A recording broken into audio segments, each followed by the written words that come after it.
భర్త నిజాయితీగా ఉంటే భార్యకు విలువ. భర్త నిజాయితీగా లేకపోతే భార్యకు విలువ ఉండదు. అవునా కదా అండి?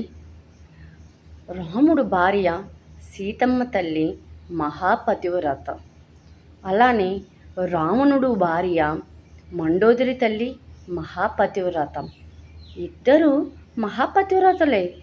అయినా కూడా సీతమ్మ తల్లిని పూజ చేసినట్టు, సీతమ్మ తల్లికి గుడి ఆలయాలు ఉన్నట్టు మండోదరి తల్లికి గుడి ఆలయాలు ఉన్నాయా అండి?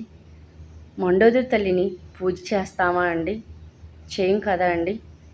ఎందుకంటే సీతమ్మ తల్లి భర్త రాముడు ధర్మాత్ముడు, మండోదరి తల్లి భర్త రావణుడు అధర్మాత్ముడు. కాబట్టి భార్య ఎంత గొప్ప మహాపతివ్రత అయినా భర్త యొక్క విలువను బట్టి, ఆయన యొక్క స్థానాన్ని బట్టి భార్యకు విలువ ఉంటుంది. అవునా కదా అండి?